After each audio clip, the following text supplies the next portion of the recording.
வணக்கம் நேயர்களே, விவாத நேரம் நிகழ்ச்சிக்கு உங்களை அன்புடன் வரவேற்கிறோம். இன்று டெல்லி மாநில தேர்தல் முடிவு, அதே போன்று ஈரோடு கிழக்கு இடைத்தேர்தல் முடிவும் தற்பொழுது வந்த வண்ணம் இருக்கின்றன. அது குறித்து இன்றைய விவாதம் அமைய இருக்கிறது. குறிப்பாக தலைநகர் டெல்லியில் ஆட்சியை பிடித்தது பிஜேபி. 27 ஆண்டுகால வனவாசம் முடிவுக்கு வந்தது எப்படி? ஈரோடு கிழக்கில் எதிர்பார்த்த வெற்றியை தனதாக்கிய திமுக, எடுபடாமல் போன நாம் தமிழர் கட்சி சீமானின் பிரச்சார உத்தி என்ற தலைப்பில் தான் நாம் இன்று விவாதிக்க இருக்கிறோம். அதாவது நமக்கு தெரியும், இப்போ டெல்லியில் நடைபெற்ற அந்த தேர்தலில் 70 தொகுதிக்கு நடைபெற்ற தேர்தலில் சற்றேறக்குறைய 48 தொகுதியை பிஜேபி முன்னிலை பெற்று வருகிறது. அதே போன்று காங்கிரஸுக்கு ஒரு இடம் கூட கிடைக்கப்பெறவில்லை என்ற ஒரு செய்தியும் இருக்கிறது. ஆம் ஆத்மி கட்சி தொடர்ந்து ஆட்சியில் இருந்த ஆம் ஆத்மி கட்சியும் சற்று பின்னடைவை சந்தித்திருக்கிறது. 22 இடங்கள் என்ற அளவில் தற்பொழுது முன்னணியில் இருக்கிறது. இந்த கள நிலவரங்கள் தற்போதைய நிலவரம். அதே போன்று ஈரோடை பொறுத்தவரையில் திமுக எதிர்பார்த்ததை போன்றே மிகப்பெரிய வெற்றியை பெற்றிருக்கிறது. இது குறித்து கருத்து தெரிவித்த சந்திரகுமார் அவர்கள், நாம் தமிழர் கட்சி பெற்ற அந்த வாக்குகள் ஒரு விபத்தை போன்றது தான் என்றும் குறிப்பிட்டிருக்கிறார். இது மக்கள் திமுகவின் ஆட்சிக்கு கிடைத்த ஒரு அங்கீகாரம் தான் என்றும் அவர் தனது வெற்றி செய்தியாக சந்திரகுமார் அவர்களும் தெரிவித்திருக்கிறார். இவ்வாறாக தேர்தல் களமானது டெல்லியில் பாரதிய ஜனதா கட்சி தன்வசமாக்கியிருக்கிறது. இத்தனை ஆண்டு காலம் தொடர்ந்து அரவிந்த் கெஜ்ரிவால் அவர்கள் தொடர்ந்து அந்த ஆம் ஆத்மி கட்சி ஆட்சி செய்து வந்த நிலையில் தற்பொழுது பாரதிய ஜனதா கட்சி டெல்லியை கைப்பற்றியிருக்கிறது. இதில் கருத்து கணிப்பில் ஏற்கனவே தெரிவித்திருந்தது, பாரதிய ஜனதா கட்சி 50 இடங்கள் பிடிக்கும் என்று தெரிவித்திருந்தது. அது சற்று மெய்ப்பிக்கும் வகையில் தான் தற்போது சற்று ஏறக்குறைய 48 இடங்கள் அவை முன்னிலை பெற்று வருகிறது. கருத்து கணிப்புகள் ஓரளவுக்கு உண்மையாகி இருக்கிறது. இந்த டெல்லி தேர்தலை பொறுத்தவரையில் ஆம் ஆத்மி கட்சியை பொறுத்தவரை இது குறித்து குற்றச்சாட்டுகளை முன்வைத்திருந்தார் அரவிந்த் கெஜ்ரிவால் அவர்கள். ஏற்கனவே தேர்தல் முடிவுகள் தங்களுக்குத்தான் சாதகமாக வரும், இப்போதே பாரதிய ஜனதா கட்சி 15 கோடி என்ற அளவில் ஒவ்வொரு எம்எல்ஏக்களையும் விலை பேச ஆரம்பித்து விட்டார்கள் என்ற ஒரு குற்றச்சாட்டையும் அரவிந்த் கெஜ்ரிவால் அவர்கள் வைத்திருந்தார். ஆனால் முடிவு தற்பொழுது பாரதிய ஜனதா கட்சிக்கு ஆதரவாக வந்திருக்கிறது. இன்னும் முழுமையான முடிவுகள் எவ்வாறு வரும், இந்த தேர்தல் முடிவுகள் மாறுவதற்கு காரணம் என்ன, 27 ஆண்டு காலம் வனவாசத்தில் இருந்த பிஜேபி தற்பொழுது டெல்லியை கைப்பற்றியது எப்படி, ஈரோடு கிழக்கு தேர்தல், இவை பற்றி நாம் விவாதிக்க இருக்கிறோம். விவாதத்திற்கு முன் நமது விருந்தினர்களை வரவேற்போம். முதலாவதாக இணையம் வழியாக நம்முடன் இணையும் திமுகவை சேர்ந்த திரு குடியாத்தம் குமரன் அவர்களை வரவேற்போம். வணக்கம் சார். அடுத்ததாக காங்கிரஸ் கட்சியை சேர்ந்த திரு சந்திரசேகரன் அவர்களை வரவேற்போம். வணக்கம். வணக்கம். அரங்கில் நம்மோடு இணையும் ஆம் ஆத்மி கட்சியின் திரு ஜோசப் ராஜா அவர்களை வரவேற்போம். வணக்கம். வணக்கம். நாம் தமிழர் கட்சியின் வழக்கறிஞர் சங்கர் அவர்களை வரவேற்போம். வணக்கம். வணக்கம். பாரதிய ஜனதா கட்சியின் திரு வெங்கடேஷ் அவர்களை வரவேற்போம். வணக்கம். வணக்கம். திரு ஆம் ஆத்மியிலேருந்தே துவங்கலான் இருக்கேன். ஏன்னா டெல்லியில் தொடர்ந்து கருத்து கணிப்புகளுமே பாரதிய ஜனதா தான் வெற்றி அடையும் அப்படின்னு சொல்லப்பட்ட நிலையில் அதை மெய்ப்பிக்கும் வகையில் தான் இப்போது முடிவுகள் வந்த வண்ணம் இருக்கிறதா? இது ஆம் ஆத்மிக்கு இது எப்படிப்பட்ட ஒரு முடிவாக இது இருக்கிறது சார்? இல்லை, ஆம் ஆத்மி முன்னக்கூட்டியே இதை கணிச்சு இருந்தோம். எங்களை பொறுத்த வரைக்கும் நேற்றைய தினம் வரைக்கும் எத்தனை தொகுதிகள் நாங்கள் வின் பண்ணுவோன்றதை டிசைட் பண்ணியிருந்தோம். அத்தனை தொகுதிகளும் எதிர்பார்த்த எங்களுடைய ரிசல்ட் படி தான் வந்திருக்கு. ஆனால் சில இடங்களில் மாற்றங்கள் இருக்குது. அதோட இதுக்கு காரணங்கள் அதிகபட்சமாக இப்போ அரவிந்த் கெஜ்ரிவால் அவர்கள் போனமாவே 30,000 ஓட்டு வித்தியாசத்தில் ஜெயித்தாங்க.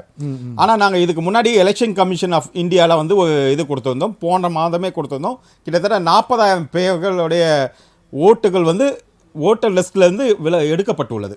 ஸோ வித் அவங்களோட நேம் லிஸ்ட்டோடு கொடுத்துருந்தோம். இந்தந்த பெயர்கள் விடுபட்டிருக்கு, எடுக்கப்பட்டிருக்கு, எந்த அடிப்படையில் இவ்வளோ நேமை நீங்கள் எடுங்க. இன்ன வரைக்கும் அதற்கான டேட்டா வரல. ஸோ அந்த இதில் பார்க்கும்போது நியூ டெல்லியில் அரவிந்த் கெஜ்ரிவால் அவர்கள் போட்டியிட்ட அந்த தொகுதியானது 40,000 ஓட்டர்ஸை விலக்கியிருக்காங்க. ரெண்டாவது இன்னொரு விஷயம் என்னன்னு கேட்டிங்கன்னா, இப்போ எங்களுடைய தலைமை அலுவலகம் இருக்கக்கூடிய நியூ டெல்லியில் எம்பியோட வீடு தான் இருக்குது. இந்த பக்கம் ஒரு எம்பி வீடு, அவ்வளோதான். அந்த இடத்துல 127 ஓட்டு புதுசாக ஆட் பண்ணியிருக்காங்க. ஸோ எங்களுக்கான அந்த சந்தேகத்துக்கும் நாங்கள் ஆதாரப்பூர்வமாக கம்ப்ளைண்ட் கொடுத்துருக்கோம். எலெக்ஷன் கமிஷன் ஆஃப் இந்தியாவில் எங்கேருந்து 127 பேர் இந்த வீட்டில் இருக்காங்க. ஸோ இதுக்கான பதிலும் எங்களுக்கு இது வரைக்கும் கொடுக்கல. ஸோ இதுவே மிக தெளிவாக போயுது நமக்கு அரவிந்த் கெஜ்ரிவாலுடைய வெற்றி நிச்சயமாக மக்களால் தேர்ந்தெடுக்கப்பட்டவர், இப்போவும் எம்எல்ஏவா முதலமைச்சர் அரவிந்த் கெஜ்ரிவால் அவர்கள் தான். ஆனால் அந்த வெற்றிகள் தவிர்க்கப்பட்டிருக்கு. இன்னும் இதோட தொடர்ந்து இவர்களுடைய இதை பார்த்தீங்கன்னா ஜன்புரா, நியூ டெல்லியை பக்கத்து தொகுதி தான் ஜன்புரா, களத்தில் இருந்ததுனா சொல்கிறேன். தொடர்ந்து டெல்லி களத்தில் இருந்ததுனால எங்களுக்கு அந்த தொகுதிகளுடைய நிலவரம் தெரியும். இந்த ஜன்புராவை பொறுத்த வரைக்கும் மணிஷ் சிசோடியா அவர்கள் நிற்கிறாங்க. அந்த மணிஷ் சிசோடியா அவங்க டேபிளை போட்டு எப்படி நம்ம இங்கே பூத் எடுப்போமோ அந்த மாதிரி போலீஸ் உதவியோட டெல்லி போலீஸ் உதவியோட ஓட்டுக்கு 10,000 ரூபாய் கொடுக்குறாங்க. 11,000 ரூபாய் சில இடங்களில் ஓட்டுக்கு டைரக்டாக. இது சம்மந்தமாக அப்படியே பிடிச்சி எல்லா மீடியாவிலையும் நீங்கள் பார்த்துருப்பீங்க. அதையும் கம்ப்ளைண்ட் ஃபைல் பண்ணியிருக்கோம். தொடர்ந்து தேர்தல் கமிஷன் கிட்ட நான் எங்களோட கம்ப்ளைண்ட்டை பதிவு கொடுத்துக்கிட்டே இருக்கோம். ஒவ்வொரு தொகுதியிலையும் வந்து இது வரைக்கும் உள்ள இதெல்லாம் பார்த்தீங்கன்னா தேர்தல் கமிஷன் வந்து நேற்று ஈவினிங் தான் வந்து ரிலீஸ் பண்ணுறாங்க தொகுதி வைஸ் உள்ள பர்சன்டேஜை. நாங்கள் வந்து ஒரு தேர்தல் கமிஷன் ஒரே நாடு ஒரே தேர்தல் பேசக்கூடிய பிஜேபி, ஒரே நாடு ஒரே தேர்தல் நடத்தக்கூடியவங்க ஒரு தொகுதி வயசுக்கான பர்சன்டேஜை ஒரு அரசியல் கட்சி சேர்ந்த டெல்லியை சேர்ந்த ஒரு கட்சி நாங்கள் வந்து இமீடியட்டாக எங்களோட வெப்சைட்டில் நாங்கள் அனௌன்ஸ் பண்ணுறோம் ஃபர்ஸ்ட் டேவே என்ன பர்சன்டேஜ் தொகுதி வயசுன்னு. அந்த விதத்தை அனௌன்ஸ் பண்ணுறதுக்கே எலெக்ஷன் கமிஷன் ஆஃப் இந்தியாவுக்கு 2 நாட்கள் தேவைப்படுகிறது. அப்போ இதில் வந்து எந்த அளவுக்கு வெளிப்படைத்தன்மை வந்து இருக்குன்றதை பார்க்கணும். இந்த தேர்தலில் அது இல்லாமல் இந்த தேர்தலில் பிஜேபி பணபலத்தை பயன்படுத்தி இருக்கா? இல்ல எல்லா தேர்தலையும் பணபலத்தை பயன்படுத்தும். அப்போ வந்து எப்படி இந்த தேர்தல் மட்டும் தோல்வி காரணமா நீங்க சொல்ல முடியும்? இல்ல அதுதான் நான் சொல்ல வரேன். எல்லா தேர்தலையும் பண்ணுவாங்க. ஆனா இந்த முறை வந்து நாங்க கம்ப்ளைண்ட் கொடுத்து எவிடன்ஸோட நாங்க கம்ப்ளைண்ட் கொடுத்துருக்கோம். சரி, எலெக்ஷன் கமிஷன் ஆஃப் இந்தியால எங்களோட கம்ப்ளைண்ட்டுக்கான பதில் இல்ல இன்ன வரைக்கும். அரசியல் ஆர்வலர்கள் சொல்ற மற்றொரு கருத்தை நீங்க பாத்தீங்கன்னா மதுபான கொள்கை பிரச்சனை, அதுல வந்து பல்வேறு விஷயங்கள், மதுபான அவர்கள் கைது செய்யப்பட்டதா இருக்கட்டும், அதுபோல் டெல்லியில வந்து மாசை கட்டுப்படுத்தவே முடியாத ஒரு சூழ்நிலை, அதற்கு வந்து அரவிந்த் கெஜ்ரிவால் அவர்கள் பொறுப்பேற்க வேண்டும், மக்கள் வந்து மிகப்பெரிய அதிருப்தியில் இருக்காங்க. இந்த மாதிரி விஷயங்கள் ஆன்டி இன்கம்பன்சி சேர்ந்து தான் அவர்களுக்கு பின்னாடி. இல்ல அதுதான் நீங்க சொன்ன எல்லா கேள்விகளுக்கும் நான் பதில் சொல்றேன். களத்துல வந்து அவங்க வந்து இருந்தவங்க, களத்துல பார்த்தவங்க நிச்சயமா இந்த மாதிரி பேச்சுக்களை பேச வாய்ப்புகளே கிடையாது. களத்துல பொறுத்த வரைக்கும் மக்கள் ஆதரவு பொறுத்த வரைக்கும் ஆம் ஆத்மி கட்சிக்கு மிக தெளிவா இருந்தது. அண்ணா ஹசாரேவே சொல்றாரு மதுபான கொள்கை அண்ணா ஹசாரே ஆம் ஆத்மி கட்சியை சேர்ந்தவர் கிடையாது, அவர் பிஜேபியை சேர்ந்தவர். அதை ஃபர்ஸ்ட் நீங்க புரிஞ்சுக்கணும். ஆரிஜின் அப்படின்னு பார்க்கும்போது கிட்டத்தட்ட அப்படிலாம் ஒண்ணுமே கிடையாது. அதாவது அண்ணா ஹசாரேயோட பல பேர் வந்து ஆம் ஆத்மி கட்சி அண்ணா ஹசாரே துவக்கப்பட்டதுன்னு, அண்ணா ஹசாரே முகமா கொண்டு வரப்பட்டவர், அவ்வளவுதான். இருந்த 17 பேர் யோகேந்திர யாதவ், பிரசாந்த் பூஷன், அரவிந்த் கெஜ்ரிவால், கிரண் பேடி, இந்த டீம் எல்லாம் சேர்ந்து இந்தியா எதிர்ப்பு இயக்கத்தை ஒன்று தொடங்கும் போது அதற்கான முகமா முதல்ல அப்ரோச் பண்ணது திரு அப்துல் கலாம் ஐயா அவர்களை. அவர் ரெஃபர் பண்ணது அண்ணா ஹசாரே, அவர் முகமா வச்சு தான் இந்த இது போனது. அதுக்கு வந்து அது பெரிய வரலாறு. அண்ணா ஹசாரேக்கும் ஆம் ஆத்மிக்கும் சம்பந்தம் கிடையாது. ஆம் ஆத்மிக்கு எதிராக தான் அண்ணா ஹசாரே இருக்காரு. இது வரைக்கும் ஆம் ஆத்மி கட்சி துவங்கினதுலேயே வந்து அவருக்கு உடன்பாடு இல்லை. இன்னைக்கு தேர்தலில் நம்ம கொடுத்த இந்த விஷயங்களாக இருக்கட்டும், அல்லது 3 நாட்களுக்கு முன்னாடி நீங்க சொன்னீங்க கருத்து கணிப்பு எல்லாம் உண்மையாச்சு அப்படின்ற 3 நாட்களுக்கு முன்னாடி வரைக்கும் எல்லா டெலிவிஷனும் கொடுத்த கருத்து கணிப்பு ஆம் ஆத்மி கட்சி தான் வெல்லும். ஆம் ஆத்மி கட்சி 50 சீட்டுக்கு மேலே வரும், 65 சீட்டு வரும், 60 சீட்டு வரும், 57. இதே கொடுத்த டைம்ஸ் ஆஃப் இந்தியாவாக இருக்கட்டும், இந்தியா டுடேவாக இருக்கட்டும், நீங்கள் சொல்லக்கூடிய அனைத்து ஊடகங்களும் இந்த கருத்து கணிப்பை தான் வெளியிட்டது. அப்போ இந்த 2 நாட்களில் மட்டும் எப்படி இந்த மாற்றம் நிகழ்ந்தது? அப்போ இந்த மாற்றங்கள் யாரால் நிகழ்த்தப்பட்டதுன்றதை யோசிக்கணும். மக்கள் மன்றத்திலே இதை நாங்கள் வென்றோம். நாங்கள் கொடுக்கப்பட்ட ஒரு கம்ப்ளைண்ட்டுக்கு தீர்வே கொடுக்காம ஒரு எலெக்ஷன் நடத்ததே தவறாக தான் சொல்ல முடியும். இன்றைக்கும் பார்த்தீங்கன்னா ஆம் ஆத்மி கட்சி தோல்வியை கொண்டிருக்குன்னா அதோட ஓட்டு பர்சன்டேஜில் பாருங்களேன், 2-3% தான் ஓட்டு டிஃபரெண்ட்ல இருக்கும். ஆம் ஆத்மி கட்சி குற்றங்கள் எதுவுமே நிரூபிக்கப்படலை. இவங்க வந்து ஆம் ஆத்மி கட்சி இதை பற்றி நம்ம விரிவாக அடுத்த சுற்றுல பேசுவோம். மதுபான கொள்கை பிரச்சனைகளாக இருக்கட்டும், அதே போன்று மாசு போன்ற விஷயங்கள் அடுத்த சுற்றுல பேசலாம். திரு வெங்கடேஷ், நீங்கள் எப்படி பார்க்குறீங்க இந்த வெற்றி, பிஜேபியின் வெற்றியை? பிஜேபி வெற்றின்றது ஆல்ரெடி கணிக்கப்பட்ட வெற்றி தாங்க. அங்கே வந்து ஆன்டி இன்கம்பன்சின்றது நேரடியாக மக்கள் மனதில் கொண்டு போய் பிஜேபி சேர்த்துருக்கு. எப்படி சொல்கிறேன்னா, அரவிந்த் கெஜ்ரிவால் அவர் வந்து திட்டங்களை அறிவிக்கக்கூடிய முதல்வராக இருக்கிறார் தவிர திட்டங்களை அமல்படுத்துகிற முதல்வராக அங்கே கிடையாது அவர். இப்போ நம்ம வந்து ஆயுஷ்மான் பாரத்னு ஒரு திட்டம் கொண்டு வந்தோம். 70 வயசுக்கு மேலே இருக்கவங்க கூட எங்கே வேணால் நீங்கள் சிகிச்சை பெறலான்னு சொல்லிட்டு ரொம்ப அருமையான ஒரு திட்டம் பிஜேபியால் கொண்டு வரப்பட்டது. இந்தியாவில் இருக்கக்கூடிய 28 மாநிலங்களும் 8 யூனியன் பிரதேசம் அதை அமல்படுத்தணும்னு சொல்லி கேட்டுக்கிட்டப்ப அரவிந்த் கெஜ்ரிவால் மத்திய அரசினுடைய திட்டங்கள் எதுவுமே உள்ளே வரக்கூடாதுன்ற ஒரே காரணத்துக்காக அந்த திட்டத்தை அங்கே தடை பண்ணார். மேற்கு வங்கமும் டெல்லி தான் அதை இம்ப்ளிமெண்ட் பண்ணல. அதற்கு பதில் அவர் என்ன பண்ணுறாரு, சஞ்சீவி யோஜனா நான் உனக்கு கொடுக்குறேன் அப்படின்னு சொல்லி ஒரு திட்டத்தை கொண்டு வர்றாரு. அப்போ மக்கள் வந்து மத்திய அரசு கொடுக்குற திட்டத்தின் பயனை அடைய விடாமல் இவங்க தடுக்கிறாங்களன்ற ஒரு கோபம் அவங்க மனசில் எழுது. இது வந்து உள்ளுக்குள்ளே வச்சுருக்கேன். நானும் களத்தில் இருந்தேன், அண்ணன் எப்படி இருந்தாரோ அதுவே நானும் களத்தில் இருந்தேன். ஒரு கோபத்தில் இருக்கும். இந்த கோபத்தினுடைய வெளிப்பாடை எப்போ வெளிப்படுத்துவாங்கன்னா தேர்தல் அப்போ தான் வெளிப்படுத்துவாங்க. இப்போ சிறுபான்மையர் ஓட்டும் தலித் ஓட்டை வைத்து தான் இன்றைக்கு வந்து காங்கிரஸும் அங்கே மிகப்பெரிய வெற்றியை முன்னாடி கொண்டாடிச்சு. அந்த ஓட்டை மடமாற்றம் பண்ணி தான் ஆம் ஆத்மி அறுவடை பண்ணிட்டு இருந்துச்சு. இன்றைக்கி சிறுபான்மையர் ஓட்டு பெரும்பான்மையான சிறுபான்மையருடைய ஓட்டு வந்து பிஜேபிக்கு வந்திருக்கு. அதுக்கு காரணம் என்னென்னா, போன எலெக்ஷனில் ஆம் ஆத்மி கட்சி வந்து அறிவிக்குது என்னென்னா, யார் யார் வந்து மத போதகர்களாக இருக்காங்களோ, இஸ்லாமிய மதத்தில் உம்மாக்கள் யார் இருக்காங்களோ அவங்களுக்குலாம் நாங்கள் 18,000 ரூபா நாங்கள் வந்து படி கொடுப்போம் அப்படின்னு சொல்லி சொல்கிறாங்க. இந்த எலெக்ஷனில் என்ன சொல்கிறாரு, தமிழ்நாட்டில் இந்து கோயிலில் இருக்க பண்டித்துக்கெலாம் நாங்கள் 18,000 கொடுப்போம் மாதமா அப்படின்னு சொன்னோன்னா, அங்கே சிறுபான்மை மதத்தை சேர்ந்தவர்கள் ஒரு இது வைக்கிறாங்க. போன வாட்டி நீங்கள் சொன்னதே எங்களுக்கு செய்யலை, புதுசாக நீங்கள் அறிவிக்கிறீங்களே அப்படின்றப்ப நம்பிக்கைத்தன்மையற்றவர்களுக்கு அவங்களுக்கு ஏற்படுது. உரிமை தொகையாகட்டும், நீங்கள் நான் அந்த மதுபான ஊழல் வழக்கு உள்ளே போகல, ஏன் போகலன்னா அது விசாரணையில் தான் இருக்குது. அது தீர்ப்பு வந்த பிறகு தான் அவங்க குற்றவாளியாக என்னன்னு தெரியும். அதுவும் நம்ம இப்போ விசாரிக்க தேவையில்லை. திட்டங்களை வயசே சொல்கிறேன். இன்றைக்கி ஒரு அடித்தட்டு மக்களுக்கு எல்லாருக்கும் எல்லா இடத்துலையும் கரண்ட் 200 யூனிட் கிடைக்குதானா? கிடையாது. ஒரு குறிப்பிட்ட ஏரியாவுக்கு மேலே போனோம் கிடையாது. கமர்ஷியலில் அதிகப்படுத்தி ஒரு சின்ன ஒரு உதாரணம் இல்லை, இப்போ ஒரு இலவச பஸ்ஸாக இருக்கட்டும், அல்லது அரசு பள்ளிகள் தரம் உயர்த்ததாக இருக்கட்டும், இதெல்லாம் இந்தியாவுக்கே ரோல் மாடலாக டெல்லியை நிறைய பேர் இல்லை, இலவச பஸ்லாம் ரோல் மாடலாம். இலவச பஸ்லாம் நிறைய மாநிலத்தில் கொடுத்துட்டாங்க. அதெல்லாம் ஒரே ஒரு அதாவது இலவச பஸ் எப்பயோ கொடுத்துட்டாங்க.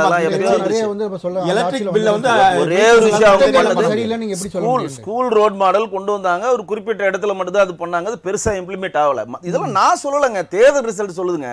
நீங்க நல்லது செஞ்சா ஓட்டு போட போறாங்க. இதுல என்னங்க இருக்கு? சரியா மக்கள் நல்லா கேட்டுங்க. எடுத்துக்காட்டா இருக்கக்கூடிய சில திட்டங்கள் இருக்கு. எல்லா கட்சியிலும் ஆட்சிக்கு அவங்கவுங்க ஒரு திட்டம் போடுவாங்க, அந்த திட்டத்தை இம்ப்ளிமெண்ட் பண்ணுவாங்க, அதை ஹைலைட் பண்ணுவாங்க. அது வேற விஷயம். ஆமா, சொல்றது என்னன்னா, நீங்க பேசுற தலையிட டென்ஷன் ஆகாதீங்க, டென்ஷன் ஆகாதீங்க, கோத்திட்டீங்க, டென்ஷன் ஆகாதீங்க, கோத்திட்டீங்க, டென்ஷன் பேச விடுங்க.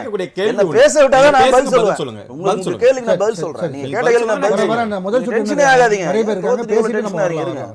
அதாவது உரிமை தொகை ஒன்று கொடுக்குறோம், 1000 ரூபா கொடுக்க போகிறோம் அப்படின்றார். எல்லாரும் நம்புறாங்க, சரி கிடைக்கும்ன்றோம். போன எலெக்ஷனில் சொல்லி அடுத்த எலெக்ஷன் கிட்ட வரப்போ எலெக்ஷன் டேட்டை அறிவிச்சிட்டாங்க, 2100 ரூபா கொடுக்குன்றப்ப நம்பிக்கை கேப் ஆகுதா இல்லையா? கண்டிப்பாக. ஒரு வாக்காளனுக்கு நான் அதான் முன்னாடி சொன்ன பதிவு திருப்பி நினைவுட்டு விரும்புகிறேன். திட்டங்களை அறிவிக்கிற முதல்வராக தான் கெஜ்ரிவால் இருக்கிற, திட்டங்களை அமல்படுத்துற முதல்வர்ல. இன்னைக்கு இன்னொன்னு சொல்லிடுறேன். அதாவது அவர் எளிமையின் சின்னம். அண்ணா ஹசாராக அவருக்கு சம்மந்தம் இல்லை, எனக்கு நல்லா தெரியும். அண்ணா ஹசாராக அவருக்கு சம்மந்தம் தான். அவங்க போட்டோ வச்சிருப்பாங்க, பகத்சிங் போட்டோ, அம்பேத்கர் போட்டோ வச்சு அவங்க முன்னிடுறாங்க. அண்ணா ஹசாரா எப்படி திமுக கழகம் பெரியாரை யூஸ் பண்ணி அப்படியே ஒரு ட்ராக் எடுத்தாங்களோ அந்த மாதிரி அண்ணா ஹசாரா வச்சு ஒரு ட்ராக் எடுத்து இவர் வந்தார். தவிர அண்ணா ஹசாராக அவருக்கு பெரிய இது கிடையாது. ஏன்னா அண்ணா ஹசாரா சொன்ன எந்த விஷயத்தையும் இவங்க பண்ணல. லோக் ஆயுதாவோ லோக்பாலோ எதுவுமே பண்ணல. திட்டங்கள் நிறைவேற்றல. பிஜேபி கொண்டு வர திட்டங்களை இவங்க மழுங்கடிக்கிறாங்க. சரி சார், நம்ம பேசலாம் சார். சந்திரசேகரன் சார், இப்போ காங்கிரஸ் ஒரு இடத்தில் கூட டெல்லியில் கைப்பற்றுவதற்கான சாத்தியக்கூறுகள் இல்லை, முன்னிலை நிலவரம் எதுவுமே வரல. இந்த தோல்வியை நீங்க எப்படி பாக்குறீங்க சார்? தோல்வி எதிர்பார்க்கப்பட்ட தோல்விதான். ஆனால் ஓரளவாவது சீட்டுகள் பெறும் என்று எதிர்பார்த்தோம். அல்லது இப்பொழுது வாக்கு சதவிகிதத்தை அதிகரித்திருக்கிறதா என்றும் பார்க்க வேண்டியிருக்கிறது.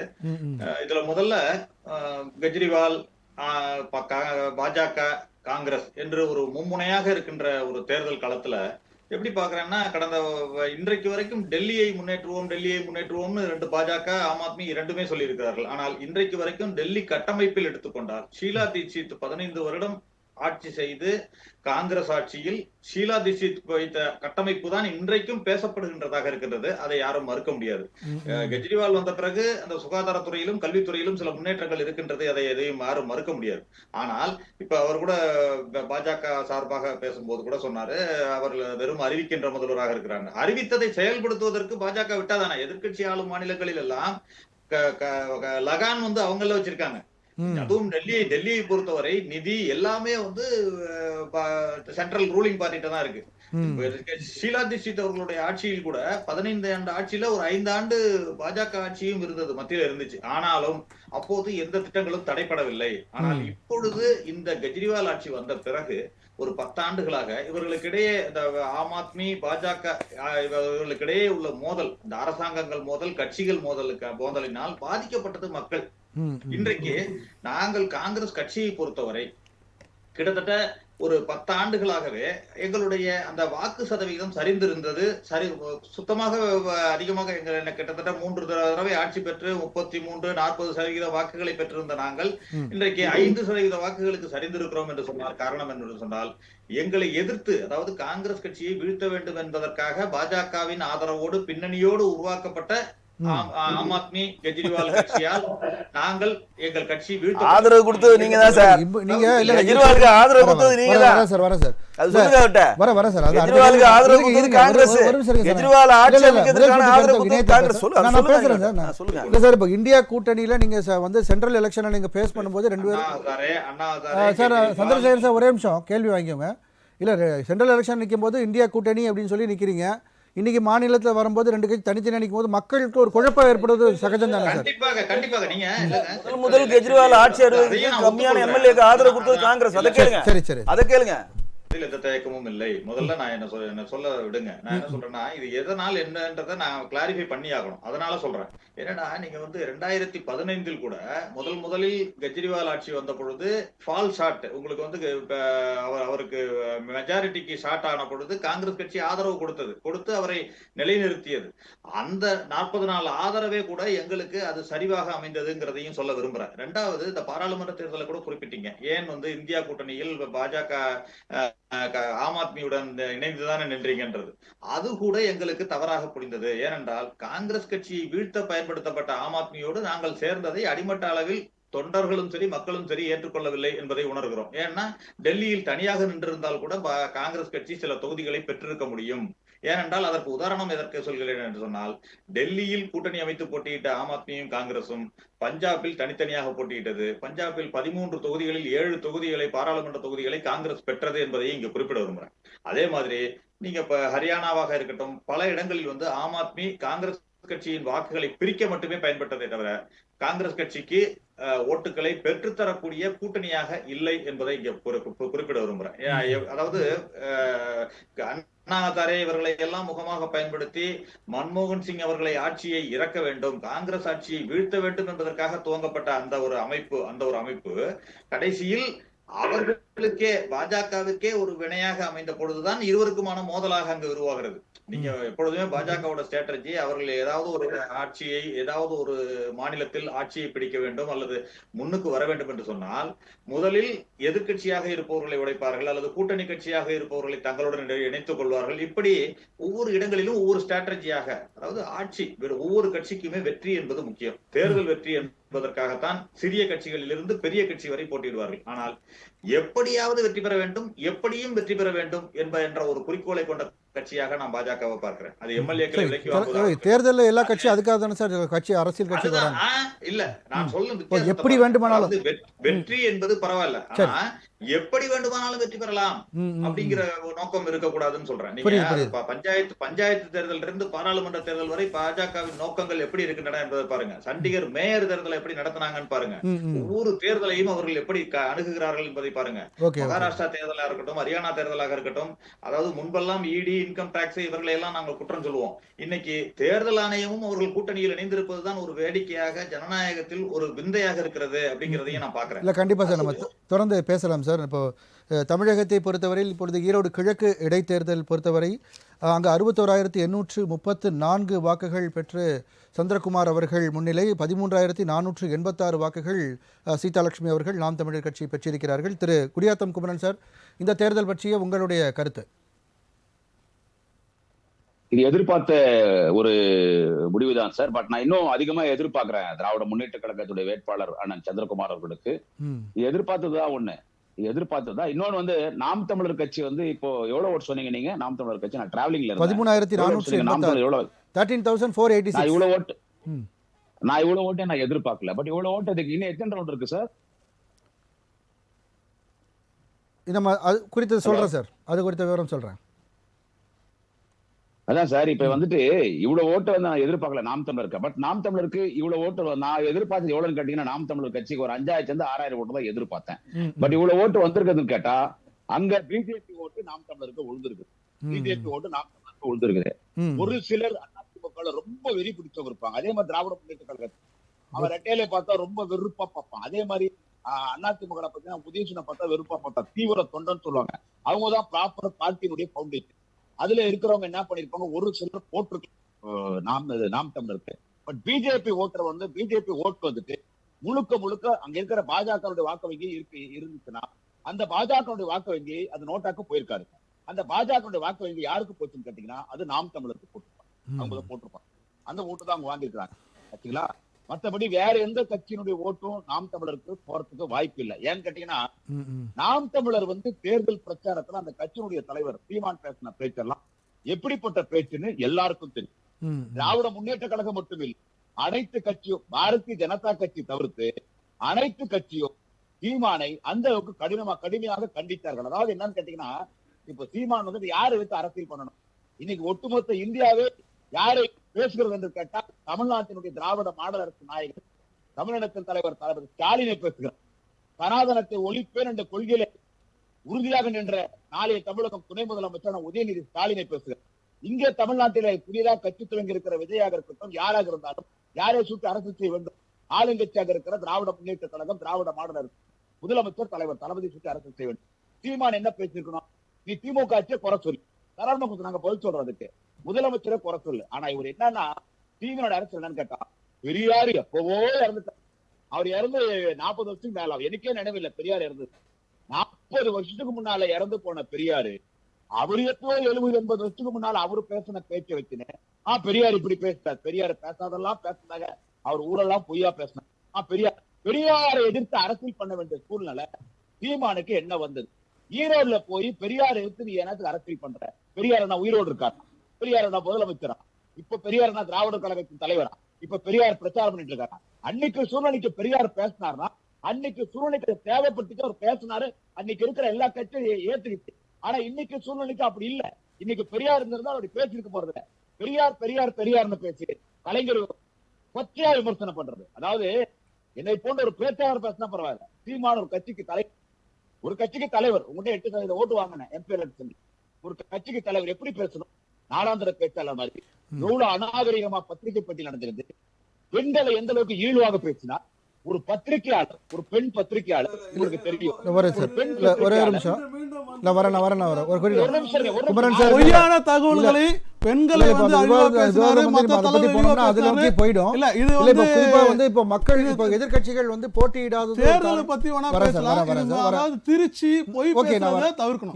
திமுக தொடர்ந்து இந்த வேலையை செய்து அதை நீங்களும் செய்யக்கூடாது. சங்கர் சார் ஒரு நிமிஷம், நம்ம ஒரு ஆரோக்கியமான விவாதத்துக்கு வந்திருக்கோம். சங்கர் சார் அதுக்குள்ள வந்து சங்கர் சார் ஒரு நிமிஷம், ஒரு ஆரோக்கியமான விவாதத்துக்கு வந்திருக்கோம். நம்ம வந்து தொடர்ந்து பொய் செய்திகளை வந்து சொல்லிட்டீங்க. நான் ஒரு நிமிஷம் வந்து கொஞ்சம் அமைதியா இருங்க. அனுமதிக்கிறது சீமான் பேசாத நான் சொல்ல வரலைங்க. சரி, சீமான் என்ன பேசினாரு? தேர்தல்ல அவருடைய பிரச்சாரம் எப்படி இருந்துச்சு? ஒரு பெண் பத்திரிகையாளர் வந்துட்டு என்ன சொல்றாங்க? ஒரு பெண் பத்திரிகையாளர் சீமானை பார்த்து கேள்வி கேட்கிறாங்க. மறைந்த மரியாதைக்குரிய திருப்பி அவர் நோக்கம் வந்து பொய்யான பிரச்சனை இல்ல. இதை அனுமதிக்க முடியாது. அது வந்து இவங்களுடைய ஐடி விங் பண்ண திரும்பிவாதம், திமுக ஐடி விங் பண்ண திரும்பிவாதம் கேட்காது. ஒரே நிமிஷம், நீங்க பேசுறதை சரியா கேட்கல. ஒரு நிமிஷம், எப்படிப்பட்ட கெட்ட வார்த்தை அந்த பெண் கிட்ட சீமான் பயன்படுத்துறாங்க? கிடையாது, கெட்ட வார்த்தை பயன்படுத்தவில்லை. அது பயன்படுத்தியாக பொய் பிரச்சாரம் செய்தது வெளியில கேட்காது. அதுக்காக தான் சொல்றேன், நீங்க நோட் பண்ணிக்கோங்க. நீங்க விளக்குங்க. பொதுவெளியில அவர் பேசுறது வந்து அது பதிவாகுது. அப்புறம் நான் பதில் சொல்லனா அது என் மேல குறையாயிடும். அப்ப நீங்க அதை கண்ட்ரோல் பண்ணணும். இல்ல அதை நீங்க கண்ட்ரோல் பண்ணணும். இல்ல ஒரே குமரன் சார் ஒரு நிமிஷம், நான் ஒரு நிமிஷம் இருங்க. குமரன் சார், இல்ல விவாதம் வந்து நம்ம வந்து இப்போ எதிர்கட்சிகள் ஒரே ஒரு நிமிஷம் கேளுங்க. குமரன் சார் ஒரு நிமிஷம் கேளுங்க. குமரன் சார் ஒரு நிமிஷம், ஒரே ஒரு நிமிஷம். சரி ஓகே. இல்ல சார், தனி மனித தாக்குதல்கள் தேவையில்லை சார். இப்ப கட்சி ஒரு நிமிஷம் நான் கண்டிக்கிறேன் சார். ஒரே ஒரு செகண்ட். சங்கர் சார் ஒரு நிமிஷம், பேசுறது வெளியே கேட்க சுத்தமா. குமரன் சார் ஒரே ஒரு நிமிஷம் கேளுங்க. நம்ம விவாதத்துக்கு, அதாவது இப்போ எலெக்ஷன் தொடர்பான விவாதம் தான் வந்துட்டு இருக்கோம். ஒரே குமரன் சார் ஒரு நிமிஷம். குமரன் சார் பல பேருடைய சாப்பாடு 3 வேளை சாப்பாடுக்கு காரணம் சீமான். சரி, 3 வேளை சாப்பாடு போடுறது சீமான். ஒரு நிமிஷம் குமரன் சார், உங்களுடைய ஏஜென்ட் அதாவது வந்து இப்போ குமரன் சார் ஒரு நிமிஷம் விவாதமா இருந்தா கேட்டுட்டு பேசுங்க சார். நீங்க தவறாகும் போய் பிரச்சாரம் பண்ணீங்கன்னா நானும் அதை பண்ண வேண்டிய சூழ்நிலை உள்ளாகும். சங்கர் சார் ஒரே ஒரு நிமிஷம் நான் நேரம் கொடுக்குறேன். அது நீங்க அதுக்கு நீங்க அப்போ கட்டுப்படுத்தணும். நான் பேசுறது பொது வெளியில அவர் தப்பா அதாவது பேசும்போது என்னன்னா நான் பேச வேண்டிய அவசியம் ஏற்படுது. சார் நான் வந்து அவர் பேசுறத அவங்க காதுல வாங்குறது தலைவர்கள் 3 வேளை நான் பேசுற நேரத்துல நீங்க குறுக்கிட்டீங்க. அவர் நான் பேசுறது அவர் சுத்தமா கேட்க மாட்டேங்குது. அதான் பிரச்சனை சார். குமரன் சார் ஒரே ஒரு நிமிஷம். குமரன் சார் ஒரு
தேர்தல் மட்டுமில்ல, திராவிட முன்னேற்ற கழகம் ஆட்சிக்கு வந்த பிறகு நடைபெற்ற 3 இடைத்தேர்தலுமே நீங்கள் வந்து கணக்கில் எடுத்துக்கணும்.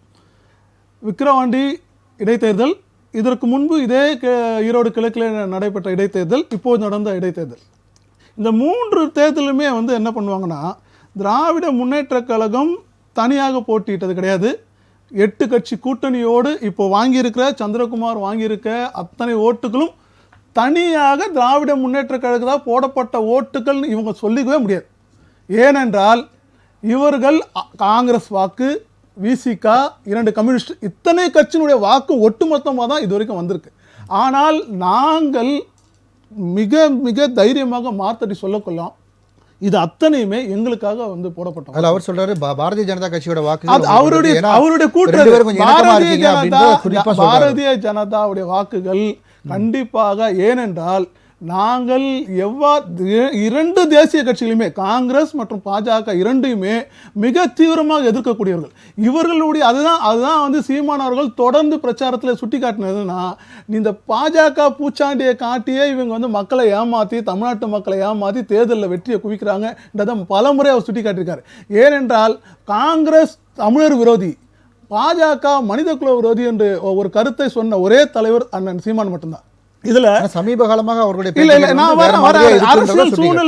அரசியல் சூழ்நிலைகள், சில ஸ்ட்ராட்டஜிகள் தேவைப்படும். ஒரு அரசியல் கட்சி ஒரே நேர்கோட்டில் பயணிக்க முடியாது. கால சூழ்நிலைகள் அதனுடைய அரசியல் வந்து தேவைக்கு ஏற்ப தன்னுடைய சில நிலைப்பாடுகளை, தன்னுடைய கருத்துக்களை மாற்ற வேண்டிய சூழ்நிலை இருக்காங்க. திமுகவும் அதிமுகவும் அவங்கள மாற்றாதவங்க.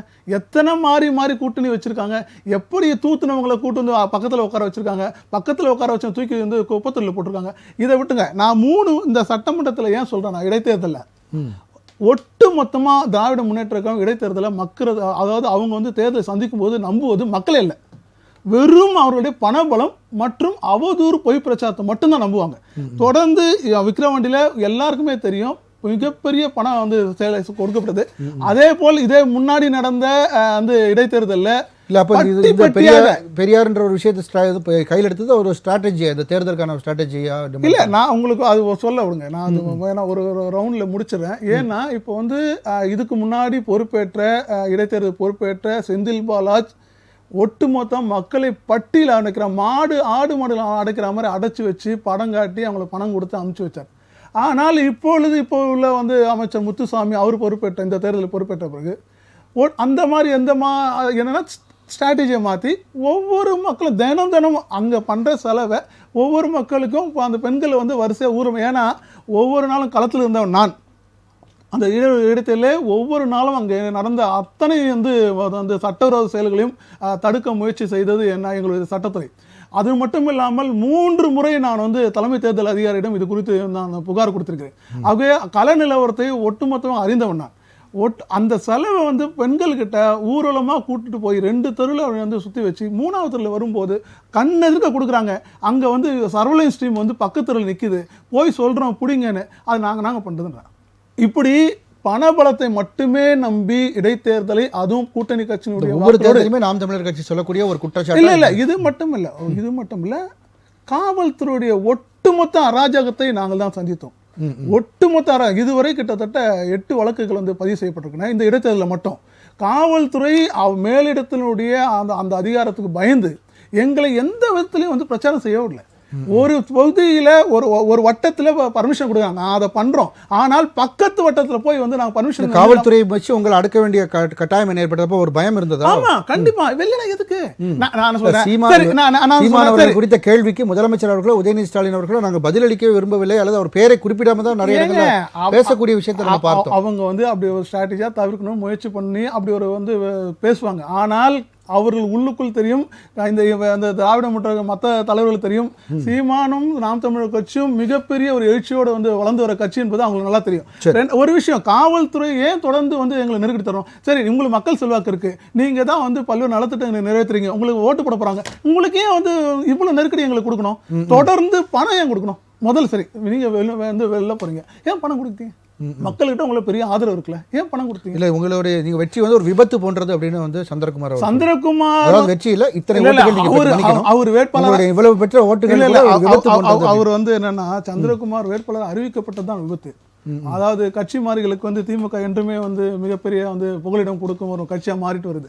அந்த மாதிரி வந்து கட்சி மாறினருக்கு கொடுத்தது தான் வந்து விபத்து நாங்கள் பார்க்குறோம். அதை தாங்கி கொள்ள முடியாத வேதனையோடு, அதாவது இவர் இப்போ சொன்னார், நண்பர் பேசும்போது சொன்னார் 5000 ஓட்டு கூட நாங்கள் வந்து வராதுன்னு நினச்சேங்க. இவங்களுடைய அதாவது 5000 ஓட்டு இல்லை, அதே மாதிரி தான் இவங்களுடைய எண்ணம். மக்களை மிக தரக்குறைவாக வந்து மதிப்பிடுவது. ஏன்னா பணம் கொடுத்துட்டோம், நமக்கு தான் போட போகிறோம், அங்கே போட மாட்டான்னு. ஆனால் அதையும் மீறி நாங்கள் இவ்வளவு காவல்துறை கெடுபிடிகளையும் மீறி பணத்தினுடைய அந்த அந்த அதிகாரத்தை மீறி நாங்கள் வந்து இவ்வளவு வாக்குகளை முடியவில்லை. பெரிதளவு வெற்றி பெறும் அளவுக்கான சீமான் அவர்களை ஒரு இடைத்தேர்தலிலே அதிமுக போன்ற பலம் வாய்ந்த பொருளாதார பலம் வாய்ந்த கட்சிகளே, பாஜக போன்ற தேசிய கட்சிகளே வந்து நிற்காமல் ஓடும்போது மிக துணிச்சலாக ஜனநாயகத்தில் பின்வாங்கக்கூடாது, எதிரியை கண்டு பின்வாங்கக்கூடாது, களத்தில் நிற்க வேண்டும் என்ற ஒரே காரணத்துக்காக நின்றோம். பல வந்து சங்கடங்கள் மட்டுமல்ல, காவல்துறை அடக்குமுறைகளையும் அதிகார துஷ்பிரயோகங்களும் நாங்கள் சந்திச்சு நின்றுட்டு. அதை நீங்கள் வந்து அவருடைய ஸ்ட்ராட்டஜினுடைய வெற்றின்னு தான் நான் சொல்லுவேன். சரி சார், தொடர்ந்து பேசலாம். திரு ஜோசப் ராஜா சார், அந்த பிரச்சனைகள் குறித்து சொல்லுங்கள் சார். இப்போ மதுபான கொள்கை, ஆன்டி இன்கம்பன்சி, அதுபோல மாசு, இது போன்ற விஷயங்கள் கூட தோல்விக்கு ஒரு காரணமாக இருக்குன்னு சொல்ல. அதுக்கு முன்னாடி தோலை சொல்லும்போது அதற்கான பதிலை நான் சொல்கிறேன். தோலை வந்து ரொம்ப விஷயத்தை என்ன சொன்னார்னா, ஆம் ஆத்மி கட்சி கொடுத்த வாக்குறுதிகளை எதுவுமே வந்து நிறைவேற்றலை அப்படின்ற குற்றம். சந்திரசேகர் சார் ஒரு வார்த்தை சொன்னார், ஆம் ஆத்மி கட்சி பிஜேபி வெற்றி பெறுவதற்காக உருவாக்கப்பட்ட கட்சி மாதிரியான ஒரு விஷயத்தையும். இது எல்லாமே வந்து ஆனால் பிஜேபி உருவாக்க கட்சிக்கு தான் காங்கிரஸ் ஆதரவு கொடுத்தது, சரிங்களா? அதுலேயே நீங்கள் தெரிஞ்சுக்கலாம். அவங்க சொன்ன இது பற்றி பார்த்தீங்கன்னா, தோளுக்கு தெரியுமா தெரியல, லெப்டினன்ட் கவர்னர்னு சொல்லி ஒருத்தர் இருக்கார் டெல்லியில். ஆமாம். ஸோ அவருக்கு தான் முழு அதிகாரம். நாங்கள் எவ்வளோ திட்டங்களை கொண்டு வந்தாலும் அதற்கு சைனிங் அத்தாரிட்டி லெப்டினன்ட் கவர்னர் கொடுக்கணும். அப்படி கொடுக்கலன்னா அந்த திட்டத்தை நாங்கள் கொண்டே போக முடியாது. இன்ன வரைக்கும் கிடப்பில் இருக்கக்கூடியது பெண்கள் உரிமை இது கொடுத்துருக்கு. 1000 ரூபீஸ் தீர்ப்பாகியும் பிஜேபி மறுபடியும் சட்டமாக. அதுதான் அது அந்த முழுசை நான் டச் பண்ணுறேன் உங்களுக்கு. ரேஷன் பொருட்கள் வந்து வீட்டுக்கே டெலிவரின்றது ஆம் ஆத்மி அதுக்கான பட்ஜெட்டையும் கொடுத்து அந்த இதையும் கொடுத்துருக்கு. இன்ன வரைக்கும் எங்களுக்கு சைனிங் அத்தாரிட்டி கொடுக்கப்படல. வீட்டுக்கே வந்து எங்களுடைய இதை வந்து டைரெக்டாக கவர்மெண்ட் மூலமாக பர்த் சர்டிஃபிகேட், எல்லா சர்டிஃபிகேட்ஸும் எல்லாமே வீட்டுக்கே டெலிவரிஸ் ஆம் ஆத்மி. அதுக்கு இவங்க கொடுக்கல. அது ஜொமேட்டோ ஸ்விக்கி மாதிரி நாங்கள் அனுப்பிட்டு இருக்கோம் உட்காந்துக்கிட்டு. அது இல்லாமல் பல திட்டங்களை வந்து இன்றைக்கும் வந்து முடக்கி வச்சுக்குது. லோக்காயுத்தா எங்களுக்கு நாங்கள் சொல்கிற மாதிரி லோக்காயுத்தா, இவங்க கொடுத்த லோக்காயுத்தா வேறு, நாங்கள் கொடுத்த லோக்காயுத்தா சீஃப் மினிஸ்டர் இருந்தாலும் கைது செய்ய வேண்டும்ன்றது தான் எங்களோட லோக்காயுத்தா பாஸ்வேர்டு. அதுக்கும் இவங்க கிட்ட இருந்து சீஃப் மினிஸ்டர் கைது பண்ணி உள்ள வச்சிட்டாங்க. அது அவங்க பண்ணுவாங்க, நாங்க பண்ண முடியாது. நாங்க இல்ல அமுல்படுத்த இல்ல சார், நீங்க அனுமதி கொடுக்கல சார். நான் இங்க பேசக்கூடிய எல்லா இதுக்கும் நான் டாக்குமெண்ட் சொல்றேன். 40,000 பேர் ஓட்டுகள் வந்து அந்த நியூ டெல்லி தொகுதியிலேருந்து அரவிந்த் கெஜ்ரிவால் தொகுதியிலேருந்து கொடுத்துருக்காங்கன்னா வித் டேட்டா, சரிங்களா? 127 பேர் உள்ள ஆட் பண்ணியிருக்காங்க அப்படின்னாங்கன்னா அந்த ஒரு தொகுதிக்கு மட்டும் வித் டேட்டா. வித்தவுட் டேட்டா நான் எதுவுமே இங்கே பதிவு பண்ண விரும்ப மாட்டேன். ஆம் ஆத்மி கட்சி அதை செய்யவும் செய்யாது. இதில் வந்து மதுபான கொள்கைன்றாங்க. இந்த மதுபான கொள்கையை பொறுத்த வரைக்கும் நான் பலமுறை இதே ராஜ் டிவியில் கூட பதிவு பண்ணி ஆம் ஆத்மி தலைவர் வந்து தன் ஸ்டேட்மெண்ட் கொடுத்திருக்காரு. அந்த தோல்வியை வந்து நம்ம ஏற்றுக்கிறோம், பாரதிய ஜனதா கட்சிக்கு தங்களோட வாழ்த்துக்களை தெரிவித்துக் கொள்கிறேன் அப்படின்னு. அது யாரும் சொல்லி தானே நீங்க ஜனநாயக நாட்டில் அந்த கடமையை வந்து நாங்கள் ஆற்றதான் செய்வோம். நாங்கள் வந்து அது நோ சொல்லவே மாட்டோம். எங்களை பொறுத்த வரைக்கும் ஆனா எங்களுக்கு என்னன்னா இந்த அப்டேஷன் வந்து எங்களுக்கு இன்ன வரைக்கும் நாங்கள் கொடுத்த கம்ப்ளைண்ட்ஸ்க்கு எதுக்குமே இன்னும் ரிப்ளை கொடுக்கல. அதுக்கும் கோர்ட்டுக்கு போக தான் போகும். ஏன்னா ஒரு ஜனநாயக நாட்டில் 40,000 பேர் விடுவிக்கப்பட்டிருக்காங்க ஒரு தொகுதியில இருந்து அப்படின்னா அதுக்கான பதில் கொடுக்கப்படணும். அதுல மதுபான கொள்கைக்கு இவங்க மதுபான கொள்கையை பொறுத்த வரைக்கும் எது ஊழல் அப்படின்றது இவங்களுக்கு இன்னும் புரியல.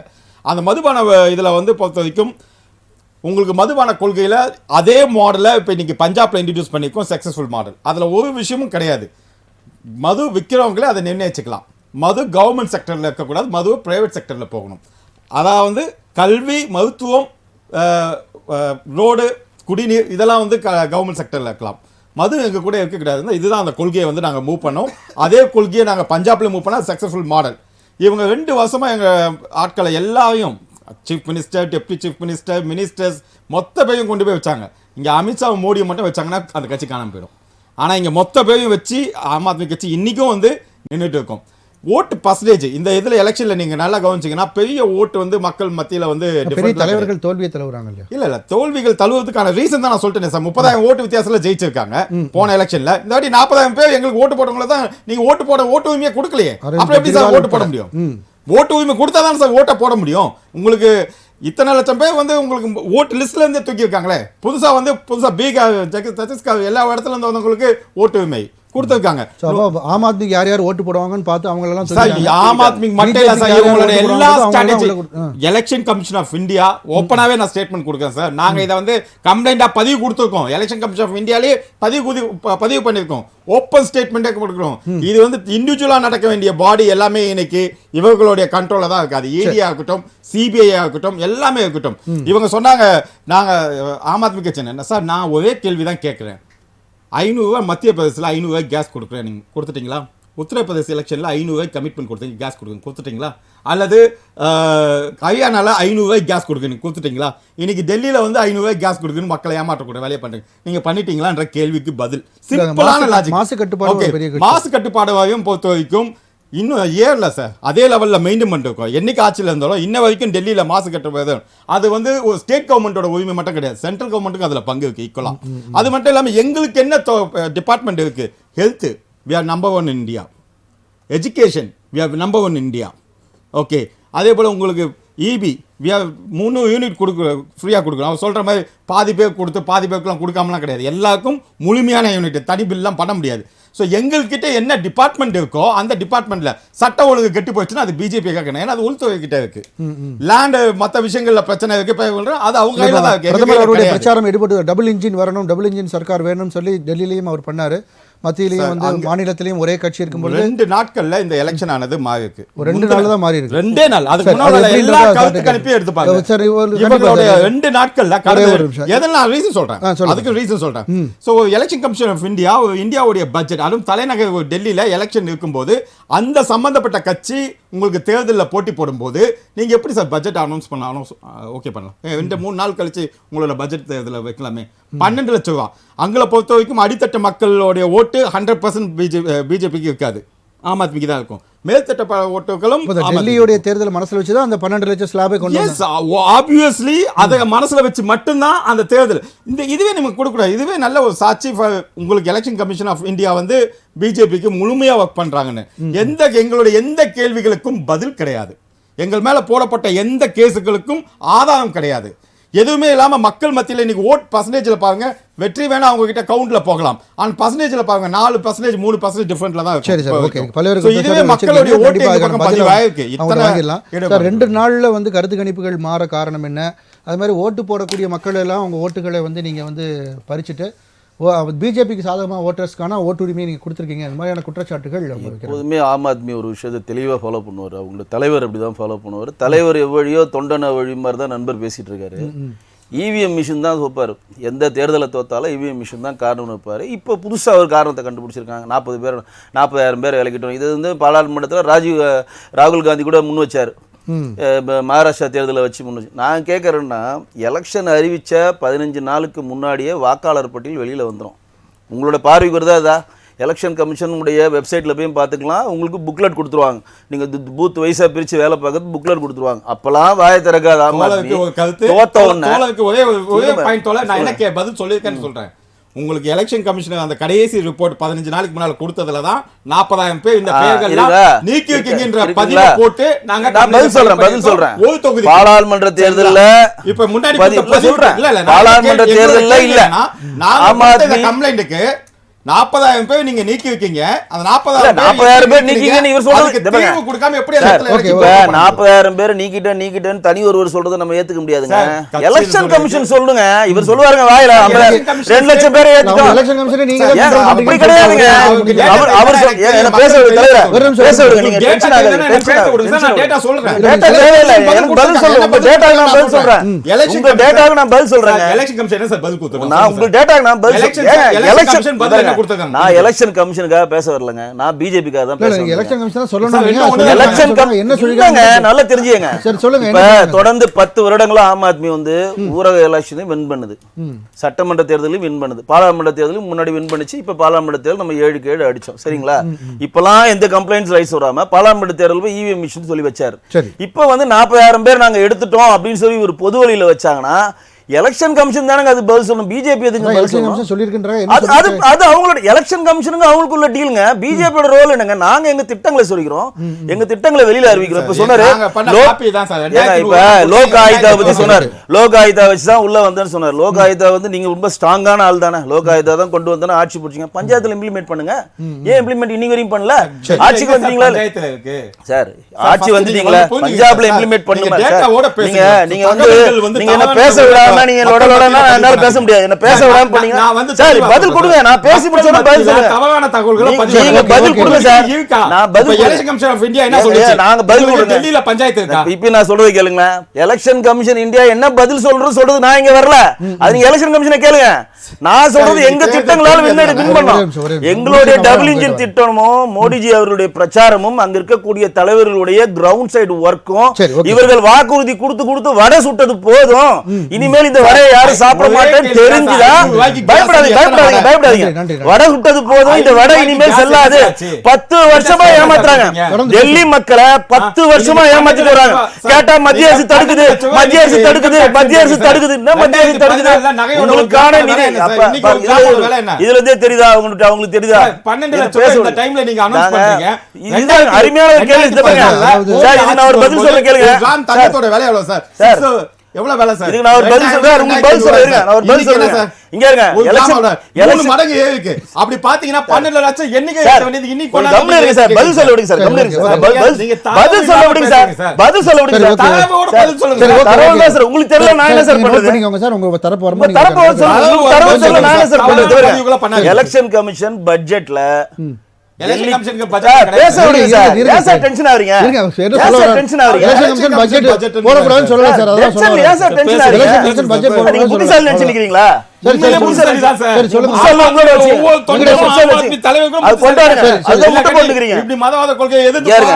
எலெக்ஷன் கமிஷன் வந்து பட்ஜெட் அப்ப டெல்லிக்கு சிறப்பு நிதியா எந்த திட்டமும் அறிவிக்க கூடாதுன்னு அன்னைக்கே ஆர்டர் போட்டாங்க. நல்லா கேட்டுங்க.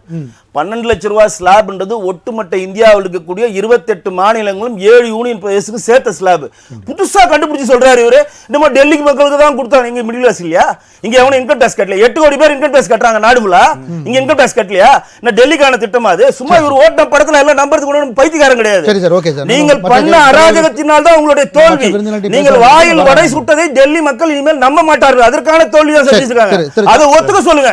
ஒண்ணு இவிஎம் இல்ல வாக்காளர் பட்டியல் இந்த படத்திலே தான் ஓட்டுவீங்க. மக்களுக்கு நல்லது செய்யுங்க, அவனுக்கு ஓட்டு போடுவாங்க. சரி சார், சரி சார், பேசலாம். சந்திரசேகரன் சார், இப்போ காங்கிரஸ் உடைய அடுத்த கட்ட திட்டம் என்னவாக இருக்கும்?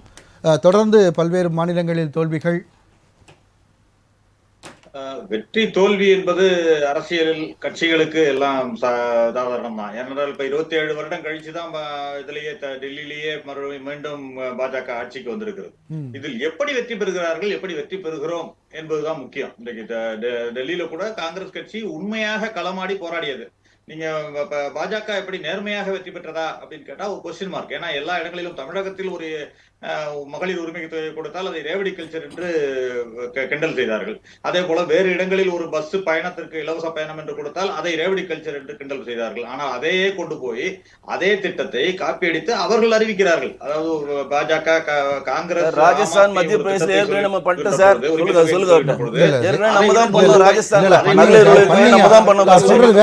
சொல்லுங்க ஒரு நிமிஷம். அவர் சொல்றது ரேவடி கல்ச்சர். மோடி அவர்கள் கர்நாடகாவில் இந்த மாதிரி இலவச கொடுக்க கூடாதுன்னு சொன்னார்.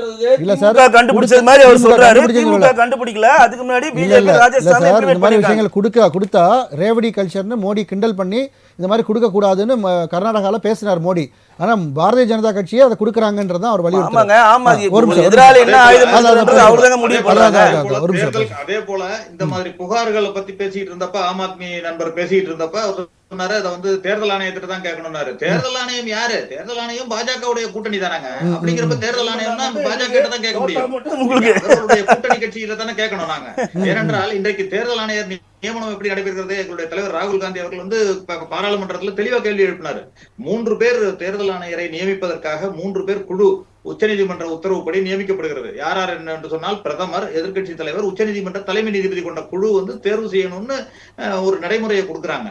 ஆனால் அதில் உச்சநீதிமன்ற தலைமை நீதிபதியை மட்டும் நீக்கிவிட்டு இவர்கள் ஒரு மத்திய அமைச்சரை போடுகிறார்கள். அப்படி என்றால் 2-1 என்ற கதையில் மீண்டும் பாஜக ஆதரவு தேர்தல் ஆணையர் தான் நியமிக்கப்படுகிறார்கள். இப்படி எல்லாவற்றிலும் பாஜக ஆதரவு, RSS ஆதரவு தலைவர்கள், சேர்மன்களையே நியமிப்பது என்று சொன்னால், அப்புறம் எதிர்க்கட்சி என்பது என்ன, ஜனநாயகம் என்பது என்ன, பாராளுமன்ற ஜனநாயகம் என்பது என்ன என்பது கேள்விக்குறியாகுது இல்ல உங்களுக்கு.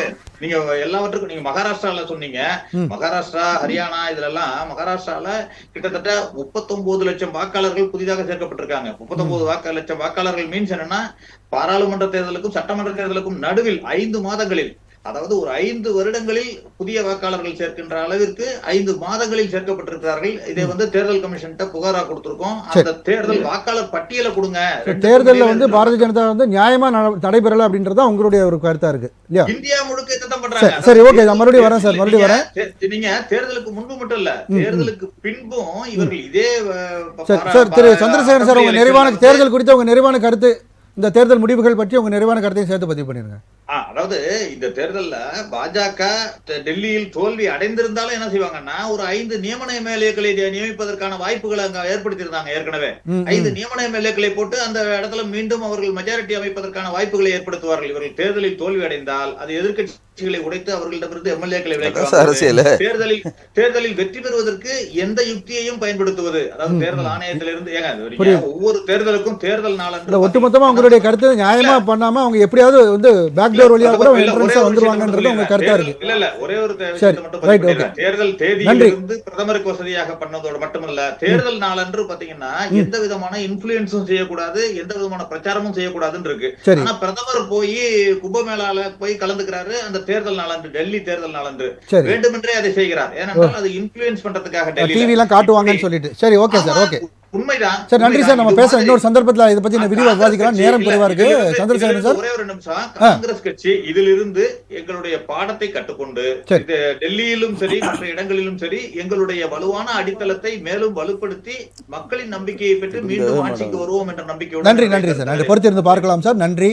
திரு குடியாத்தம் குமரன் சார், அவங்க நிறைவு கருத்தை சேர்த்து பதிவு பண்ணலாம். அதுக்கு முன்னாடி முதல்ல என்ன கேள்வி வச்சேன் அப்படின்னா, இப்போ எதிர்க்கட்சிகள் பெரிய அளவில் இதில் போட்டி போடலை. ஸோ இது திமுக ஆட்சிக்கு கிடைத்த ஒரு ஆதரவாகவோ அல்லது ஒரு இதாகவோ நல்வாய்ப்பாகவோ பார்க்க முடியுமா இந்த தேர்தல் முடிவுகளை? ஆமா சார். சார், இந்த தேர்தல் முடிவுகள் என்னன்னு கேட்டா, திராவிட மாடல் அரசுடைய நாயகன் தலைவர் தளபதி மக்களுக்கு அவர் செய்திருக்கிற சாதனை, நல்லாட்சி, அவருடைய அட்மினிஸ்ட்ரேஷன் பவர், இன்னைக்கு திமுக ஆட்சியிலே மக்களுக்கு தேவையான எல்லாவற்றையும் செய்து கொண்டிருக்கிறார். ஆட்சியை மக்கள் அங்கீகரிக்கிறார்கள். நடந்து முடிந்த நாடாளுமன்ற தேர்தலே கூட 40 தொகுதியில திராவிட முன்னேற்ற கழகம் கூட்டணி வெற்றி பெறுகிறது. எதிர்கட்சிகள் யாருமே போட்டியில. நான் பிரதானமா எதிர்கட்சின்னு சொன்னா, எங்களுக்கு ஈடான ஒரு எதிர்கட்சி எதுன்னு கேட்டா நான் அதிமுக கட்சியை சொல்லுவேன். அதிமுக தொண்டர். ஆனா அதிமுக கட்சியை இந்த தேர்தலில் போட்டியிடுது. இந்த எதிர்கட்சியுமே தேர்தலில் போட்டியிடுது. பிஜேபி போட்டியிடுது. உங்க நிறைவான கருத்தை சேர்த்தே பதிவு பண்ணுங்க. இருங்க, நிறைவான கருத்தா கட்சி ஆரம்பிச்சு விஜய் யாருமே போட்டுன்னா அவங்க சொன்ன ஒரே ஒரு விளக்கம் என்னன்னு கேட்டா, மனநாயகம் அவங்கள்ட்ட ஆட்சி அதிகாரம் இருக்குது, தப்பு நடக்கும். அது இல்ல கருத்து, அது இல்ல. எங்கள் தலைவர் தளபதி எதிர்ப்பதற்கு அரசியலில் ஆண்மை இல்லை, நின்றால் தோற்று போவோம் என்று பயந்து ஓடி ஒளிகிறார்களே தவிர, நம்ம டைரக்டா 2026 பாத்துக்கணும்னு சொல்றாங்க இல்ல. இன்னைக்கு எடப்பாடியாக இருக்கட்டும், பிஜேபியாக இருக்கட்டும், யாராக இருக்கட்டும், இந்த ஆட்சி சரியில்லை, சட்ட ஒழுங்கு தெரியல என்னன்னு சொல்றாங்க. இந்த ஆட்சி சரியில்லைன்னா நீங்க இன்னும் 1 வருஷம் தான் இருக்குது கிடைத்து சட்டமன்ற பொது தேர்தலுக்கு.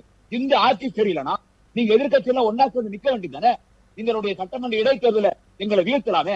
நின்னா ஜெயிக்க முடியாது. பணமே கூட செலவு பண்ணாலும் நம்மளால ஜெயிக்க முடியாது. ஏன்னா இன்னைக்கு தலைவர் தளபதி ஸ்டாலின் என்கின்ற தலைவர் இந்திய அளவில் இன்றைக்கு ஒரு மிகப்பெரிய தலைவராக இருக்கிறார். எனவே திராவிட முன்னேற்ற கழகத்தை எதிர்ப்பதற்கு எந்த எதிர்கட்சிக்கும் சக்தி இல்லை. அதனால் பயந்து ஓடி போனார்கள். ஆனா நாம் தமிழ் கட்சி மட்டும் நிக்குதே, நீங்க கேட்கலாம். அவங்க நிப்பாங்க. ஒண்ணு சொல்லிட்டா, வழக்கறிஞர் அந்த நண்பர் சொன்னார், இந்த மாதிரி அவங்க பணத்தை கொடுத்தாங்க, அவங்க கூட்டணி இல்லாம அவங்க ஜெயிக்க முடியாது அப்படின்னு சொல்லி அவங்க பேசுறாங்க. கூட்டணி இல்லாம அவங்க ஜெயிக்க முடியாது அப்படின்னு சொல்லி. கூட்டணின்னு சொல்றது, திராவிட முன்னேற்ற கழகத்தோடு நம்ம கூட்டணி சேர்ந்தால் நாம் சட்டமன்றத்துக்கு நாடாளுமன்றத்துக்கு செல்லலாம், நாம் மக்களுக்கு நல்லது செய்ய முடியும். எனவே நம்முடைய கட்சி வெற்றி பெற வேண்டும் என்று சொன்னால் திமுகவோட கூட்டணி சொன்னால் வெற்றி பெற்று மக்கள் சேவை செய்யலாம் என்றுதான் அனைத்து கட்சியும் திமுகவை முன்னிறுத்தி தான் எல்லா கட்சியும் வராங்க. சோ திமுக கிடைத்த வெற்றி தான் அப்படின்றது உங்க கருத்து சார். நன்றி சார், நன்றி. அவங்க கருத்து. ஒரே ஒரு நிமிஷம் சொல்லுங்க சார். ஒண்ணு பதிவு பண்ணேன் சார், ஓட்டுக்கு பணம் கொடுத்து பணத்தை நம்புறாங்க, பணத்தை கொடுக்குறாங்கன்னு சொல்லி நாம் தொடர் பேசுறாருல, அவரு சொல்றது அரசியல் கட்சிங்க ஓட்டுக்கு பணம் கொடுக்குறாங்க, ஜெயிக்கிறதுக்கு. ஆனா இந்த உலகத்திலே தேர்தலில் நிக்கிறதுக்கு பிஜேபி கிட்ட கூலி வாங்கின தேர்தல் நிக்கிற ஒரே ஆள் யாருன்னு கேட்டா சீமான் தான். எனவே திமுக பத்தில குறை சொல்லாதீங்க. இல்ல சார், ஆதாரமற்ற குற்றச்சாட்டுகளை பண்றதை நம்ம அனுமதிக்க முடியாது. ஆதாரமற்ற குற்றச்சாட்டுகள் வேண்டாம். இல்ல இது மாதிரி பொத்தாம் பொதுவான குற்றச்சாட்டுகள் நம்ம பதிவு பண்ண முடியாது சார். நன்றி. இதுவே ஒரே ஒரு கருத்துங்க. இனிமேல் நாம் தமிழர் கட்சிக்கு பதில் தர வேண்டும் என்றால் எங்களை அழைப்பதை விட உங்களுக்கு உங்களுடைய அரசியலுக்காக பொதுவெளியில ஆபாசம் ஒரே ஒரு நிமிஷம் நான் சொல்லிட்டேன், கண்டிச்சிட்டேன் சார். நடிகை விஜய் நான் கண்டிச்சிட்டேன். ஒரே ஒரு நிமிஷம் நான் கண்டிச்சிட்டேன் சார். நான் சொல்றேன் இருங்க, வேற கருத்துக்கு வந்துட்டேன் சார். நன்றி சார். நன்றி சார். நன்றி. ஒரு நிமிஷம் சார். நன்றி குமரன். நன்றி குமரன் சார். திரு சங்கர் சார். இல்ல இப்போ திராவிட முன்னேற்ற கழகம் இந்த வெற்றி என்பது நிறைவான கருத்து சேர்த்தே பதிவு. நிறைவான கருத்து தான். வெற்றி என்பது முழுக்க சட்டவிரோத வெற்றி தான் நான் சொல்லுவேன். அந்த மக்கள் வந்து தன்னிச்சையாக தங்களுடைய சொந்த விருப்பத்தின் பேரில் போடப்பட்ட வாக்குகள் கிடையாது. அத்தனை வாக்குகளே விலை கொடுத்து வாங்கப்பட்ட வாக்குகள். இது கலை யதார்த்தம் எல்லாருக்குமே தெரியும், மனசாட்சி உள்ள எல்லாருக்குமே தெரியும், அந்த வாக்காளர்களும் தெரியும். ஏனென்றால் அவர்கள் என்ன நினைக்கிறாங்கன்னா பணம் எங்க இருந்து வருது, ஊழல் பண்றாங்க, கோடி கணக்குல வந்து நீங்க வந்து நான் முடிச்சிடறேன். நீங்க திமுக மேல இல்லாத ஆதாரம் இல்லாத குற்றச்சாட்டு சொல்லக்கூடாது. இல்ல நான் ஆதாரம் இல்லாத குற்றச்சாட்டு நான் பலமுறை நான் கம்ப்ளைண்ட் கொடுத்திருக்கேன். தலைமை தேர்தல் அதிகாரியிடம் நேரடியாக பணப்பட்ட தடுங்கன்னு சொல்லி ஆதாரமற்ற குற்றச்சாட்டு. இப்போ பொதுவா நான் சொல்ல வரேன், திராவிட முன்னேற்ற கழகத்தினுடைய இந்த வெற்றி ஆர்டிபிஷியலான வெற்றி.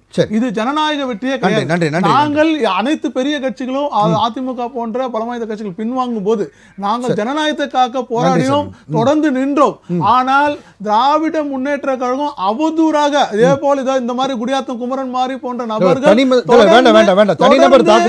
தொடர்ந்து அவதூறாக பேசி தாக்கல் பண்ணுங்க. கருத்துக்கு எதிர்ப்பு தெரிவிங்க. அவர் வந்து அவர் மேல தனிப்பட்ட முறையில் இந்த மாதிரி நான் பேசுறேன். இந்த காலத்துல நான் அப்படி பேச மாட்டேன். நன்றி சார். நன்றி.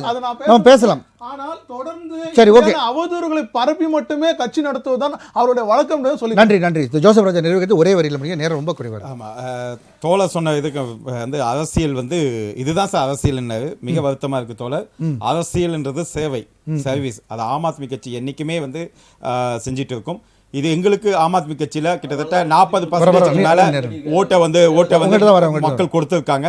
இது ஆம் ஆத்மி கட்சி எப்பயுமே வளர்ச்சியை நோக்கி வளர்ச்சி அரசியலை மட்டும்தான் செய்யும் தவிர எதிர்ப்பு மத அரசியல ஆம் ஆத்மி கட்சி என்னைக்குமே பேசுறதுக்கான வாய்ப்புகளை கொடுங்க. பேச நீங்க பேச வாய்ப்பு ஒரு நிமிஷம் இருங்க. எங்களுக்கு வாக்களித்த ஒரே ஒரு நிமிஷம் சரி, ஒரு நிமிஷம் வந்து சொன்னீங்க. நேரம் இல்ல, ஒரே நிமிஷம். எங்களுக்கு வாக்களித்த அனைத்து மக்களுக்கும், டெல்லி மக்களுக்கும் நாங்கள் வந்து ஆம் ஆத்மி கட்சி தமிழ்நாடு சார்பாக எங்களுக்கு வாழ்த்துக்கள் சொல்லிக்கும். ஜனநாயகம் என்ன இருக்கிறதோ அந்த ஜனநாயகத்தை மதிக்கிறோம். ஏதா இருந்தாலும் ஜனநாயக ரீதியாக கோர்ட் மூலமாக இதற்கான தீர்வுகளை எங்களுக்கு வாக்களித்த அனைத்து மக்களுக்கும் ஒரே ஒரு விஷயம் தான் பதிவு பண்றேன். ஆம் ஆத்மி வந்து எளிமையின் சின்னன்ற மாதிரி ஒரு படத்தை வைத்து தொடப்பத்தை வைத்து படம் காட்டுறாங்க. அந்த சாயம் இந்த தேர்தலில் வெளுத்து விட்டது. அதுக்கு அந்த வீடே சாட்சி. நன்றி. நம்முடன் விவாதத்தில் பங்கு பெற்ற விருந்தினர்கள் அனைவருக்கும் நன்றி சார். நம்முடன் விவாதத்தில் பங்கு பெற்ற விருந்தினர்கள் அனைவருக்கும் நன்றி. மீண்டும் ஒரு விவாத நேரம் நிகழ்ச்சியில் சந்திப்போம் நேயர்களே. நன்றி, வணக்கம். வீடு கவர்மெண்ட்